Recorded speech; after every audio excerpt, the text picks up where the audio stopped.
የመጣውን ነገር ልጠቀም ምናምን ብለህ የምታስበው ብልጽግና አጀንዳ ለማስቀየር እንኳን ኤርትራን ለመውረር ብልጽግና ሀገሩን ራሱ መርቶ እኮ ማስተዳደር አልቻለም። እስቲ ልብ ካላቸው ኤርትራን የመውረር አቅም አለን ካሉ ለምን ሄደው እስቲ ይሄንን የአርሲውን እንትን እየገደሉ ያሉትን ለምን ይዘው ለፍርድ ያቀርቡልንም?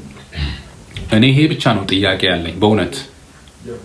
እስቲ አቅም አለ የሚሉ ከሆነ እስቲ ያዙና በግፍ ሰው ላይ ግፍ እየፈጸሙ ያሉትን ሰዎች ለፍርድ ያቀርቡልን። ይሄንን ነው የምንፈልገው። እኔ ነገ ደጋፊ ነው መሆኑ ብልጽግና ይሄን ካደረጉ። አያደርጉትም፣ ምክንያቱም ገዳዮች ራሳቸው ናቸው። ይሄንን የሚሰሩት በፕላን ነው። እነ ሽመልስ አብዲሳ በየጊዜው የሚለፈልፉት እና አዳነች አቤቤ በዚህ አባቶቻችንን እንትን ለማለት ሙድ የሚይዙት ይህም ቤት ሰጠን ይህን አደረገ የሚሉት ከኋላ የሚሰሩት ነገር ሁሉ የታወቀ ነው። የኦርቶዶክስን መሬት መቀማት በከተማው በገጠሩ በየቦታው ደግሞ የሚታየው ከስልጣን ማስነሳት። ፓርላማ ብገባ ይሄኔ ለህዝብ የሚቆረቆርና ሁሉም ኢትዮጵያዊ በሰላም መኖር አለበት ብሎ የሚያስብ ሰው የለም። ስትጨፈጨፍ እሰይ እሰይ እሰይ ብሎ የሚያጨበጭብ ሰው ነው። እና ይሄን ሁላ ግፍና በደል መቃወም አለብን። በአንድነት መቆም አለብን። መደራጀት አለብን። ይሄ ቀጣዩ ስቴፕ መሆን አለበት። ዛሬ ሶሻል ሚዲያ ላይ የሚያበቃ ነገር ከሆነ የትም አይደርስም። በውስጥ መደራጀት ያስፈልጋል።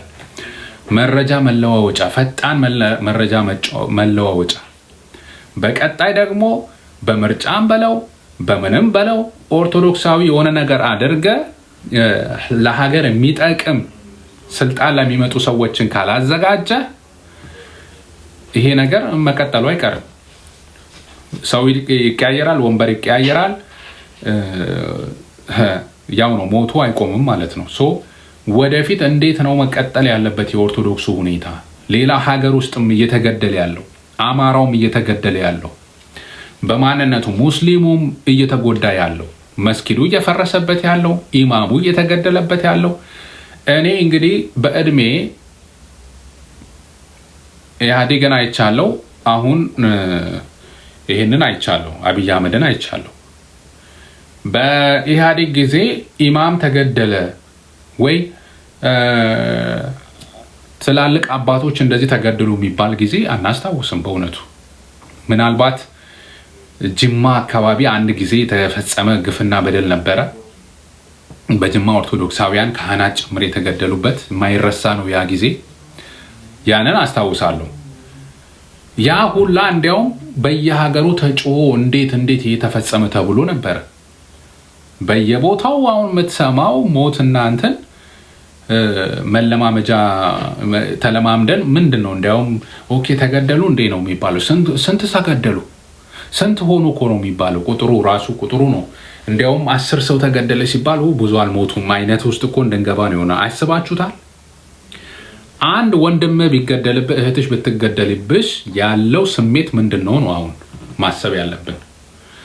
ሶ ይሄንን ትኩረት እንስጥበት። መደራጀቱ ላይ ወደፊት እንቅስቃሴ ተጠናክሮ መሄዱ ላይ ነው ማሰብ ያለብን። ለሀገራችን የሚጠቅም ለህዝብ የሚጠቅም ሙስሊሙም ኦርቶዶክሱም ክርስቲያን መላው ሃይማኖት ጠባቂ የሆነ ህዝቡ ሁሉ ብልጽግና ላይ ነው መነሳት ያለበት። ገዳዩ ጨፍጫፊው ዞሮ የማስተር ፕላን ከዚህ ቢሃይንድ ያለው ማስተር ፕላኑን ያዘጋጀው ብልጽግና ነው። እሱን መታገል ያልቻለ ሰው ይሄ የሶሻል ሚዲያ ፕሮፋይል በቀይር ምን በቀይር የትም አይሄድም። ነገ ተመልሶ ይመጣል። እኔ ይሄንን ክፋት አስቤ ሳይሆን እስካሁን ያየነው ነው። 7 ዓመት ተመልከቱ። በአጫሉ ጊዜ እንደዛ ሆነ፣ በጃዋር ጊዜ እንደዛ ሆነ። አሁን ተመልሶ መጣ። አሁን ይሄ ደግሞ ቢረጋጋ ተመልሶ ይመጣል። ምንም ጊዜና ወቅት ሁኔታ ነው የሚጠብቁት። አስተሳሰባቸው ይሄንን ኦርቶዶክሱን የአማራ ነው በሚል አማራ ነው በሚል ደግሞ ሙስሊሙም አይቀርም ምኑም አይቀርም ሌላውን ይሄ ለሀገር የሚያስበውን ለሀገር ቀናነት ያለውን ይሄንን ሁላ የማጥፋት ዘመቻ ነው። ዛሬ እኮ የተሰደደ ያለው ለምን ሰው ተገደለ የሚለው ሰው ነው። ለምን ሁሉም ሰው በሰላም አይኖርም ካልክ በቃ አንተ ኢትዮጵያ ውስጥ ትፈለጋለህ፣ ትታሰራለህ። ይሄ ነው በቃ። ቀጣይ ደግሞ አሁን እኔ የምፈራላቸው እዚህ ጋር ድምጽ እያሰሙ ያሉት ምን እያሉ ያሉት አሁን ይሄን ጥናት ላይ ነው የሚሆኑት። መርጠው እነዚህ የሚያንቀሳቅሱትን ወስደው ያስራሉ። ገዳዮች አይታሰሩም፣ አይጠየቁም። ከዛስ እኛም ይሄ የአርሲውን እንረሳና ፍትህ ለእንትና ማለት እንጀምራለን።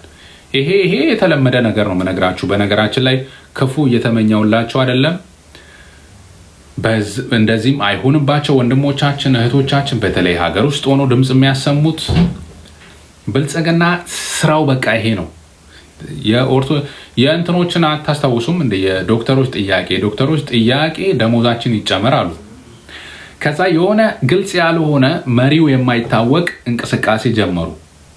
ግን ከቀን ወደ ቀን ከጊዜ ወደ ጊዜ ምን ሆነ ታወቀባቸው ይመስለኛል። ያው መሪዎቹን አንዳንዶቹን ያዙ። በዩኒቨርሲቲም ፎቶ ሲለቁ ምን ሲለቁ በሕክምና ላይ እንትን ሲሉ ንቅናቄ ፎቶ ሲለቀቅ መረጧቸውና ወስደው አሰሯቸው። ስንት ስፔሻሊስት የሚባሉ ኢትዮጵያ ላይ ብርቅዬ የሚባሉ የሕክምና ባለሙያዎች አሁን ስማቸውን አላስታውስም የታሰሩ ሰዎች አምነስቲ ኢንተርናሽናል፣ ቢቢሲ ምን በዛን ጊዜ ያወጣባቸው መረጃውን። ከዛ ምን ሆነ ጥያቄያቸው የተዳከመ መጣ። ጥያቄያቸው ገንዘብ ጨምሩልን ከማለት እንትናን ፍቱልን ወደ መሆን መጣ። ከዛ እየተባለ የሆነች ብር ጨመረላቸው። ዋናዎቹን አሰረ። ጥያቄውን ብልጽግና ድምጥማጡን አጠፋው። ግን የህዝብ ጥያቄ በትክክል እስካልተመለሰ ድረስ ውስጥ ለውስጥ ይተረማመሳል እንጂ አንድ ቀን የፈነዳ ቀን ብልጽግና አጥቦት ይሄዳል። እንደ አሳድ አጥቦት ነው የሚሄደው። የት ሄዶ እንደሚደበቅ ደግሞ አብይ አህመድ ዩኤኢ ሊደበቅ ይችላል። ራሽያ እንደሆነ ታስደብቀዋለች። አሜሪካ፣ አውሮፓ ማን እንደሚያስደብቀው እናያለን። እንግዲህ ይሄ የግፋቸው ውጤት ነው። የጄኖሳይደር ውጤታቸው ነው። እነንተና እኮ ዛሬ ከሀገር አሜሪካ ምናምን መሄድ ይችላሉ እንዴ? አይችሉም እኮ እነ ዳንኤል ክብረት። ምክንያቱም ይሄ ጦር ወንጀለኞች ስለሆኑ ብዙዎቹ ያው ሊስት አውት ተደርገዋል። ቴንኪዩ፣ አመሰግናለሁ። ይሄ ነው እንታገል፣ ድምጻችን እናሰማ ለወገኖቻችን። የብፁዕ አባታችን መልእክት ተመችቶኛል። ወቅቱን የጠበቀ ወቅታዊና ትክክለኛ መልእክት ነው ያስተላለፉት። እሱን አስመልክቼን የገባሁት። የተካተላችሁ ሁላችሁንም ከልብ አመሰግናለሁ።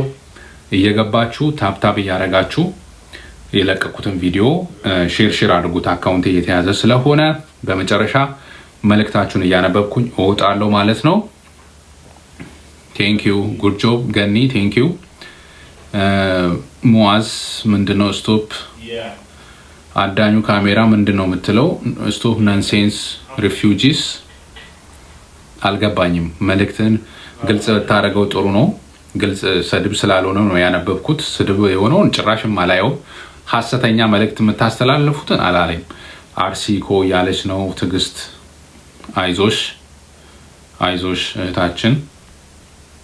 ኦርቶዶክስ ንጩ ለ7 ዓመት ነው ክርስቲያን ሲገደል የኖሩት እያለች ነው። በአቦምሳ በአርሲ አቦምሳ እንደዚሁ ትላንትም እኔም አንድ ወንድማችን ገብቶ በዛን ጊዜ የተለያየ መረጃ የሚደርሰኝም በአርሲ በአቦምሳ አካባቢ ከፍተኛ ጥፋትን እየተፈጸመ ነው። እንግዲህ እኛ የምንሰማው ዛሬ የባለፈው ሳምንቱ ነው። 7 ቀን ምናምን 7 ዓመት ሙሉ እየተገደልን ነው ያለች ነው። ይሄው እህታችን እዚህ ጋር እያለ ነው ወንድማችን ቤኪ ኦርቶዶክስ። እሺ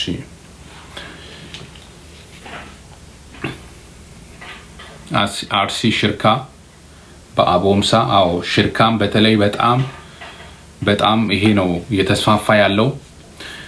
ቆርማታ ኬኛን ቶኩም ኢጆሌ ናማ ኤጄሲና ናማ አማንታ ቀቤፍ ናማ ኦርቶዶክሲ ታይፍ ናማ አማራ ታይፍ ኤጄሲና። ይሄ በጣም አሳፋሪ ነገር ነው። ጥላቻ አታብዙ። ናምኒ የፈለገውን ሰው የፈለገውን ነገር መከተል ማመን ይችላል። በመሞክረው ኦሮምኛ መልእክት ለማስተላለፍ ነው ወንድሞቼ እህቶቼ የምትካተሉኝ።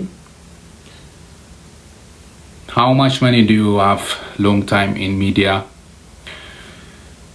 ስንት ብር አለ እያለኝ ነው። እዚህ ጋር ደግሞ ጥያቄው ምንም አይገናኝም። ገንዘቤ ያው ስዊድን ባንክ ስለማይችለው አሁን ስዊዝ ባንክ አስቀምጫለሁ። ስዊዝ ባንክ በቅርቡ ትልቅ እንትን ለመግዛት እያሰብኩኝ ነው። እግዚአብሔር ከፈቀደ እንግዲህ ትልቅ መርከብ የመርከብ ንግድ እዚህ ውሃ አካባቢ አሪፍ ስለሆነ ውሃ እሱ ንግድ ልጀምር ነው።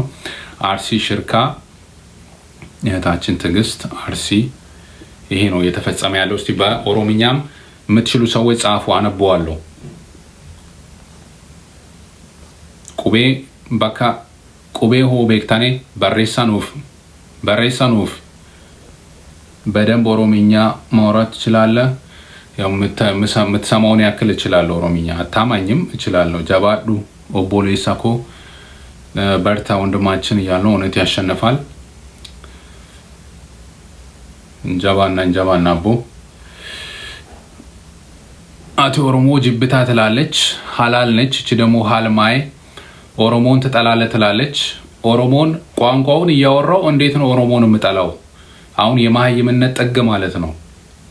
የማህይምነት ጥግ የሚያሳየው ይሄ ነው። እኔ ምጠላውን ቋንቋ ለምንድን ነው የማወራው? ምጠላው ከሆነ ለምንድን ነው የማወራው? አካስ ጀራ ጅርታ ቆርማታ ካና ፊዴ ማሊፍ ፊዴ ባዬ ኦሮሞ ጅብታ ሲቱ ኦሮሞ ጅብታ ማሊማ አንንጅብ ኦሮሞ ማሊፍ ጅብ ኦሮሞ ብያ ጉዳ ብያ አዳ ቀቡ ብያ ሴራ ቀቡ ብይ ኩን ብያ ኑ ጉዲሴ ማሊፍ ኦሮሞ ጅብ ijoollee ejjeessina jechuun oromoo jibbaa jechuu ijoollee xixiqqoolee ijoollee haadha keenyaa ijoollee ejjeessina jechuun oromoo jibbuu jechuu በጣም የምትገርሙ ናቸው አንዳንዶቻችሁ፣ በጣም የምትገርሙ ናችሁ። ያው ትንሽ ላስገባላት ራሷን ለጠይቃት ብዬ ነው። ኦሮምኛ ትችላለህ? ኦሮምኛ እሞክራለሁ። ምክንያቱም ሳድግ ኦሮምኛ የሚናገሩ አካባቢ ላይ ኦሮምኛ የሚናገሩ ሰዎች ነበሩ። ኖርማሊ ያደግኩበት አካባቢ 3 ቋንቋ እየተናገርኩ ነው ያደግኩት። እኔ አማርኛ የአፍ መፍቻ ቤተሰቤ ቋንቋ ነው። ከዛ ጌዴዎኛ፣ ኦሮምኛ፣ እነዚህ ቋንቋዎች ደግሞ እናገራለሁ አካባቢ ላይ ማለት ነው። ቋንቋ በጣም ወሳኝ ነው። እዚህ ጋር ስለምንም ብታወራ አታማኝም። ቢያንስ ይሄንን ትልቅ ጥቅም አግኝቼበታለሁ። ገብተው ክፋት የሚያወሩትም ካሉ መልካም ነገር የሚያወሩም ካሉ ገብቼ ሰማለሁ። አፋን ኦሮሞ ኑ ዱበታ ዱጋ ጢኖ ኦቱ በራቲ ሲሪቲ ኑ ዱበታ በቃ አይ ቲንክ እንደገባኝ ያው በደንብ ብትማር ትችላለህ ታወራለህ ነው የምትለው። አፋን ኦሮሞ ኑ ዱበታ ዱጋ ጢኖ ኦቱ በራቲ ያ በራዴ ቱሬ ኦሮንፋ ዳምቢ ሀሰዋ ቱሬ ግን አማ ዳም ሀሰዋን ጅሩ አንሱዲኒ ጅራ እንግሊዞፋ ዮኪስ ስዊዲሽ አሷ ዳፌ ሰኒን ደግሞ አማርፋ አሷ ኦሮንፋ ዳምቢ ሀሷን ጅሩ ሰኒን ፊዴዳቱ ማጅራ ኦሮንፋ መሌ ሂምቤካ ሚሞሪ ኬሳት ጅርታቦ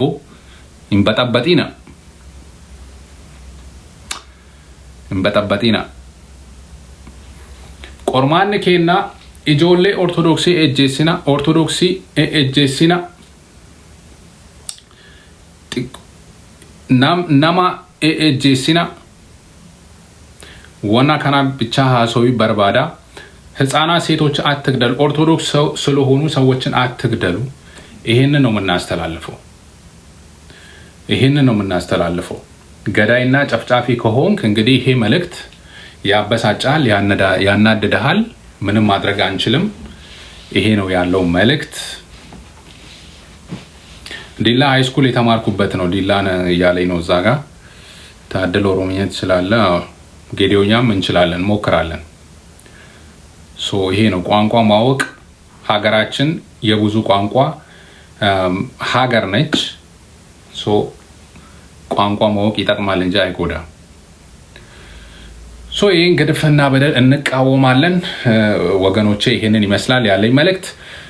ስላያተላችሁን ከልብ አመሰግናለሁ። 220 ቤተሰቦች ሁላችሁንም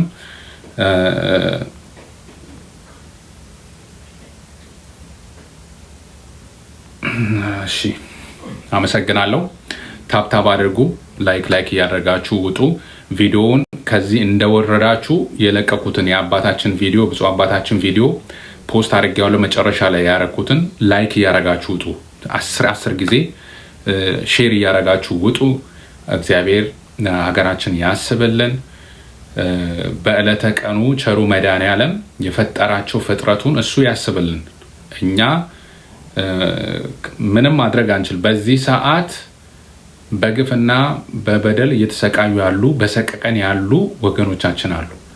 ስለነሱ ምን አይነት ሁኔታ ላይ ራሱ እንዳሉ ልንረዳም አንችልም እኛ እዛ ቦታ ላይ ያሉ ካሉንን።